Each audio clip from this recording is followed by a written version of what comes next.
The 2000-2001 Colorado Avalanche were a dominating team. They went 52-16-10-4 en route to a Stanley Cup championship. Now, this team was straight up dominant. So what I want to see is how the 2000-2001 team stacks up against the teams in the new age NHL in 2017. So what I went ahead and did is I recreated that Stanley Cup winning team. Now, it may not be exactly to spec, but I tried to make it as best as I possibly could. So this team was sick. You had people like Joe Sakic scoring 54 goals, getting 118 points. Yes, 118 points. That's unheard of in this day and age in the NHL. Peter Forsberg right behind him with 89 points. Hejduk with 79. Tanguay with 77. Plus their defensive core is absolutely filthy. We'll get to that. First player we're going to look at is the young gun, Alex Tanguay. And that's weird to say because he actually retired this year. So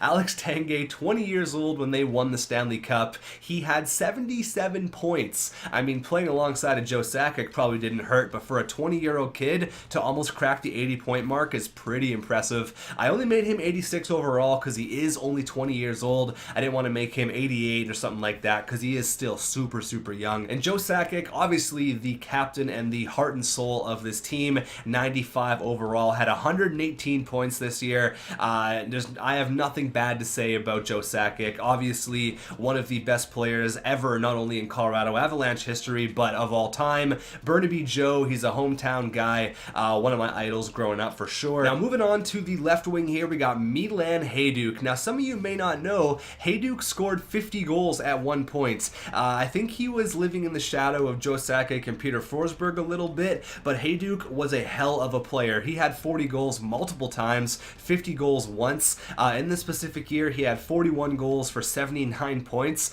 which is pretty impressive. Again, playing alongside Joe Sakic probably didn't hurt those numbers. I love Milan Hejduk as a kid. Growing up, watching him was a treat, and I mean, every time he played the Canucks, it was just a disaster. He would eat them alive. Now, moving on here, I didn't know exactly what the lines looked like, so I kind of made my best guess. We got Ville Nieminen here on the second line left wing. Now, he could also play here where Podin is, but I decided to throw him up here with Peter Forsberg and Chris Drury. I remember Ville Nieminen kind of being a pest, so I think playing him alongside Peter Forsberg is definitely the right choice. Now, moving on to Peter Forsberg, this guy is probably one of my favorite players of all time. He's definitely in my top 5. He was just dominant. There's no other way to describe it. Absolutely dominant. There's no bad things to say about Peter Forsberg. His game was, if you had to score it out of 100, it was 99.9. The guy was phenomenal. He was one of the best ever. I really, really like Peter Forsberg, and what's not to like about him? He's an absolute beast. He had 89 points in the Stanley Cup winning year, although he was injured for 9 of those games, so you could have seen him in the 95, maybe even 100-point mark. He's a beast. Chris Drury, now, he was 23 when they won the Stanley Cup. Now, you may remember Chris Drury went on to end his career with the New York Rangers, signed that huge, giant contract. He ended up being the captain, but he was a big piece of this team as well, scoring 24 goals, 41 helpers for 65 points. That's pretty impressive. We got Steven Reinprecht, Dan Heinold, who played for the Avalanche for a long time, and then Sean Podin. Now, I didn't even know who this guy was. For some reason, I don't remember him, but this year he had 15 goals, 17 helpers for 32 points. Now, Sean Podin, he spells his first name really weird, S-J-H-O-N. It's kind of strange. I don't remember him at all, but he had a pretty good year, so I made him 84 overall. Then we got the veteran Dave Reed, we got Stefan Yell, and Chris Dingman. So again, these lines may not be absolutely perfect to spec, but I tried to make it the best I possibly could. Regardless, no matter if I was to put this guy here or that guy there or whatever, doesn't matter, they would still be a dominating team, and they were a scary, scary team. Now, moving on to the defense, we got Ray Bourque. Now, Bourque was acquired by the Avalanche for one reason and one reason only, and that is to win a Stanley Cup, and they didn't get it done in year 1, but the second year Ray Bourque was a member of this team, they dominated, obviously, and won the Stanley Cup. Now, my best memory of Ray Bourque is him finally lifting that cup over his head. Joe Sakic, as the captain, you're supposed to lift the cup over your head first. He said no, he gave it to Ray Bourque. 20 plus seasons in the NHL, he deserved a cup, and he got it. That was a pretty special moment. I remember my dad was choking up at that. We got Rob Blake and Adam Foote. So again,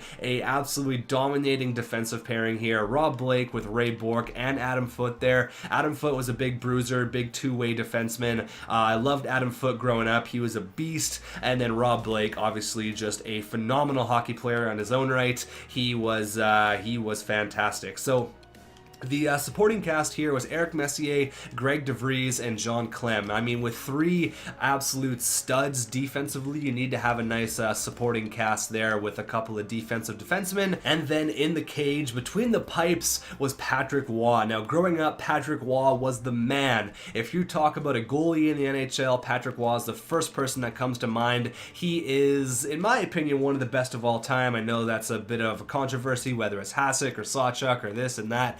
But Patrick Waugh was the man in the late 90s, early 2000s. He was a beast. I loved watching Patrick Waugh. As a Canucks fan, it was super frustrating. Obviously, he's Patrick Waugh, so it's almost impossible to score on him. But he was a lot of fun watching growing up, and obviously a key piece to this team. I made him 96 overall because he was so dominant. And then backing up Patrick Waugh, we have David Abisher. Now, he went on to actually be the starter after Patrick Waugh retired for a few years, and then he went to play in Switzerland. So I'm not really sure where his career is at now, but I know he was a starter for the Avalanche for a couple of years. So now you know what that Stanley Cup winning roster looks like. Let's see how a dominating team in the early 2000s does against a dominating team in 2017 like Pittsburgh or Chicago. So I'm pretty interested to see how a big name team like the Avalanche is going to do up against a big name team like either Pittsburgh or Washington right here. So let's go ahead and slow sim one game against Pittsburgh, because that's kind of a good matchup. That's it's a good old Crosby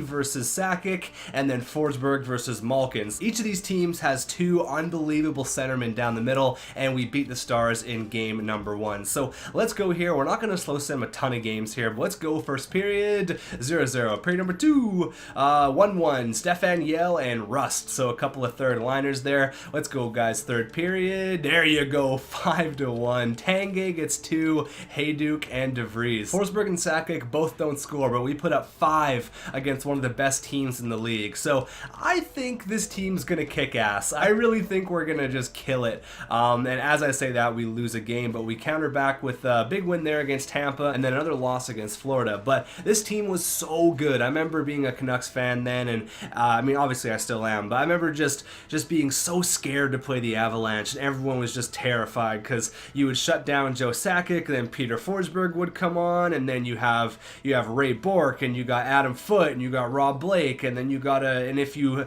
miraculously get past them, you gotta get past Patrick Waugh. So really just a terrifying team. We're doing pretty good though, 12-5-1. Honestly though, I don't see a reason why we shouldn't just dominate. 12-5-1's pretty decent though throughout the first month and a bit. I'm probably just gonna get a ton of simulation done. Is there a game against New Jersey? Oh, perfect, right there. So we got our first game February 14th against New Jersey. Now, if you're wondering why against New Jersey, well, Colorado and the New Jersey rivalry was so much fun to watch. If you weren't around watching hockey then, maybe you weren't even born yet because I'm so old. Boom, 7-0 win there against Columbus. But if you weren't around or you weren't really following hockey then, go on YouTube and look up highlights against Colorado and against New Jersey. It was a bloodbath. It was awesome. It was some of the best hockey to watch, especially when they met up in the playoffs like they did in the year that Colorado won the Cup in 2000-2001. It ended up going to game number 7. Colorado took it 3-1. Obviously, Patrick Waugh ended up winning the Conn Smythe, but it was such a good series. Game number 1, Colorado opened it up 5-0. Then New Jersey took game 2. Colorado took game 3. New Jersey took game 4 and game 5. And then Colorado obviously took game 6 and game 7. But we are killing it right now, 38-5. This is pretty much what I expected. I expected us just to dominate, and we are doing just that.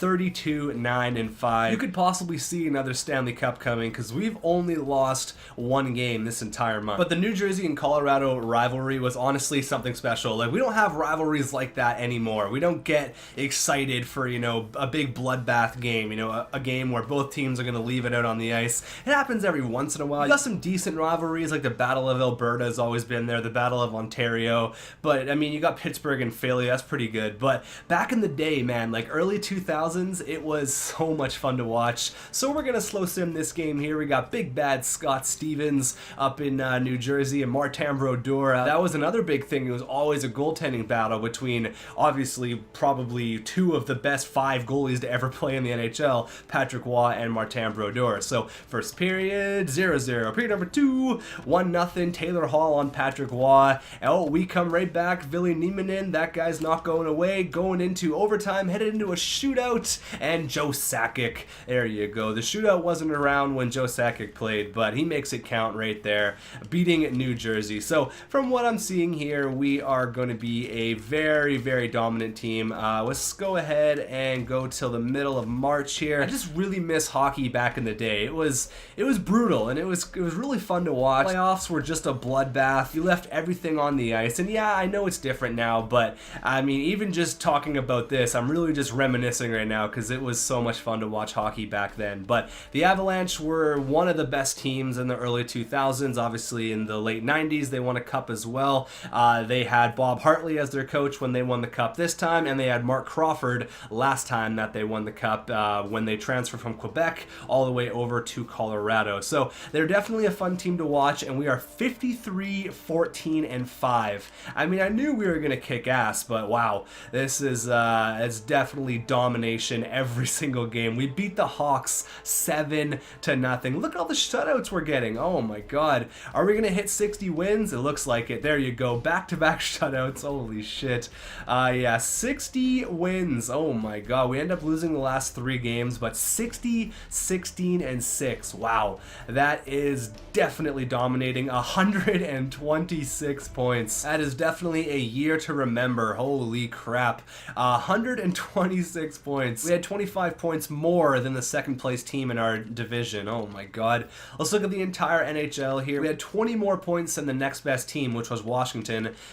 Goals against, we only allowed 157 goals. Wow, that's crazy. Goals for, we scored 259 goals. That's good for number 1 in the NHL. Goals against per game is under 2. Holy crap. Yeah, this is definitely a dominating team here. Power play, we're number 1. PK, we are number, where are we? We're number 2 for the penalty kill, so that's not that bad. Home, we're pretty much unbeatable, and away, pretty much the exact same thing. 7-2-1 in our last 10. Have a look at the stats here, and then we'll get into the playoffs, which I'm thinking is going to be a pretty deep playoff run. So Joe Sakic led the way, as he usually did, 95 points. That's even crazy for this GM mode. 95 points, that's crazy. You don't even see people hit 80 points in this GM simulation, so 95 is nuts. Milan Hajduk, 27 goals. Peter Forsberg led the way offensively with 36 goals, 77 points. Milan Hajduk jumped up all the way to a 91. He had 79 points. Alex Tanguay there, the young kid, had 65. Ray Bourque, the old man, 40 years old. He's not stopping at nothing. 17 goals, 58 points. Chris Drury right behind him. Rob Blake, Stefan Yell. So, I mean, look at this team. Like, even players like Dan Heinold almost had 30 points. Steven Reinprecht almost had 15 goals. Reed had almost 15 goals on the 4th line. Yeah, this was a dominating team. Holy crap. I don't believe anyone was a minus either. I think everyone was positive. Yeah, that's awesome. Let's have a look at Patrick Roy. Honestly, I think he had, like, close to 10 shutouts, maybe even more. He went 53-13 with a 1.81 goals against average. That's ridiculous. David Abisher went 7-3, and shutout wise he had only a measly 12 shutouts. That's crazy. Patrick Roy, you're getting the Vezina trophy for sure. Just for fun, let's actually compare our players to the rest of the entire league in 2017. So let's see how we stacked up. Jamie Benn had 97 points. Wow. Okay, he actually beats out Joe Sakic. Patrick Kane gets 92. Tyler Seguin had 90. Then it really drops off from there. So that's nice to see Joe Sakic in the top 3 for points. Have a look at rookies just for fun. Obviously, Patrick Laine and Austin Matthews. There they are. And as for goaltenders, no one even comes close to Patrick Roy. He absolutely dominated there with 12 shutouts. Oh wow, Tuukka Rask had 11 and Crawford had 10s. But yeah, 53 wins. That is ridiculous. So let's hop into the postseason here, and let's probably bring a Stanley Cup home. I don't want to get too cocky there, but 126 points. Holy. We got the Hawks in round number 1. All right. We got Kane. We got Taves. We got Keith. We got Seabrook versus Forsberg, Sakic. We got Ray Bourque, Rob Blake. We got them all, baby. We'll match you 1 for 1. A combined 22 shutouts between these goaltenders in the regular season. Let's go ahead here and see how we do. I'm not gonna slow sim each individual game. Oh, whoa. We're down 2-1, but we just destroyed them 9-2. Holy crap. But we're down actually 2-1 here. That's kind of scary. 4-1, then 3-1. Where'd all of our goal support come from? There you go. We tie it back up. Let's take a stranglehold here. There you go. Big overtime winner. And headed into game number 6, we win and we get rid of the Chicago Blackhawks in 6 games. Round number 1, that is over. Who do we got in the next round, baby? The St. Louis Blues. All right. Another kind of rivalry throughout the early 2000s with Colorado. Let's go here. We lose game 1, lose game 2, we win game 3. Can we hopefully get back into this series here with a big win? There you go. It's all tied up here. Let's take another stranglehold. It's the exact same thing that happened with the Blackhawks, and again, we take them out in 6 games after being down. So we're coming right back, baby. It's actually a very cool playoff matchup we have here against the LA Kings, because halfway through the year, almost at the trade deadline, the Avalanche acquired Rob Blake from the LA Kings. Now, Blake was having a crazy year, 49 points in 54 games. They acquired him and the third liner we have right now, Steven Reinprecht, so 2 giant pieces for this Stanley Cup run, in exchange for Adam Deadmarsh, who was a hell of a player, Aaron Miller, Jared Owlin, and a first-round pick, which actually turned out to be David Steckel. So that's kind of cool. I like that we get matched up back here with the LA Kings. We got the return of Rob Blake and Adam Deadmarsh, who doesn't play for this team right now, but all tied up at 1 after 2. We're headed to LA, and we drop game 3. Okay, this is going to be a big game. Oh boy, we're down 3-1. This is not good. This is not good at all. We took game 1, but they stormed right back, only allowing us to score 4 goals in the next 3 games. Okay, come on, guys. We've got to get back into this here. We are the Stanley Cup winning Avalanche. You can't get kicked out by... who was the goalie for LA in that year? Let me have a quick look here. Hold on. We're going to pause this really quickly. Looks like the goalie was Felix Potvin in 2000-2001, led by Luc Robitaille and Zygmunt Palffy. If you remember who Ziggy Palffy was, he was a beauty. All right, let's go. First period, 0-0. Period number 2, okay, 2-1. We got Joe Sakic and Alex Tanguay. We got the first line coming. There you go. Drew Doughty ended up scoring for them. Oh, shit. Nick Shore coming right back. Come on, do not drop this in round number 3. You got this. Come on, we have all the firepower in the world. There you go. Chris Drury gets a big goal, gets a giant goal, gets us back into this series with 6 minutes left. Can we hold on? Big penalty kill. There you go. We should have this in the bag. A minute left. No, Trevor Lewis. No. Unbelievable. He scores with under a minute left. It was 12 seconds left to send this game into overtime. They can send us packing with only 1 goal. Come on, Forsberg, we need you, buddy. Dan Highnote, someone step up. Who took a penalty in overtime? Big kill. Come on, baby. Power play. We have the best power play in the whole league. You got to capitalize on that. This has been an unbelievable. Oh my God. It's about to say it's been an unbelievable game, but Tyler Toffoli.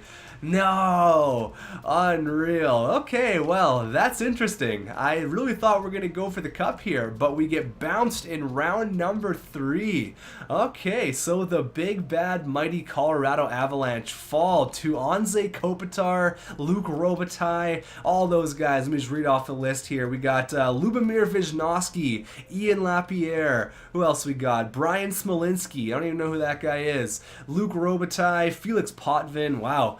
All right, well, that's interesting. After one of the best seasons in NHL history, we end up losing in round number 3 to the LA Kings. So good luck to LA. Hopefully they go all the way and they win a cup. Unfortunately for us, we can't repeat history. The 2000-2001 Avalanche do not get another ring. Ottawa wins the cup in round number 1. I was not expecting that. Let's have a quick look here at how we did in the playoffs. I'll have a look at the playoff tree, and then we will see our player stats as well. Looks like Joe Sakic led the way with 19 points, as he usually does. Burnaby Joe, baby, this guy's unbelievable. Chris Drury only scored 1 goal, but it was a big goal in the last game there to give us a 3-2 lead. And then, of course, Trevor Lewis comes back with the big goal with 12 seconds left. And you guys know the rest. We ended up losing in round number 3. Looks like we didn't get that much depth scoring. We really relied on Forsberg, Sakic, Hayduk, and Tanguay. Definitely interesting. I didn't think we were going to get kicked out of the playoffs.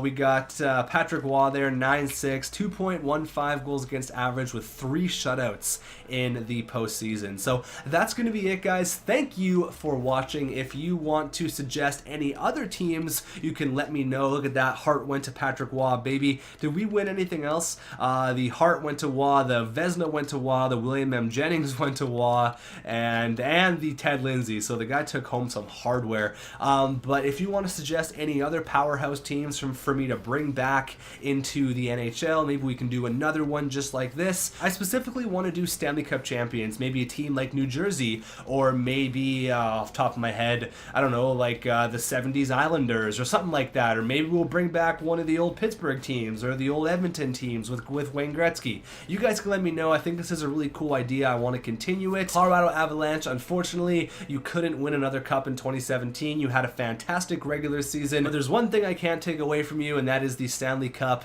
in 2000-2001. What a team, what a fun build this was. Thanks for watching, and I will see you in the next one.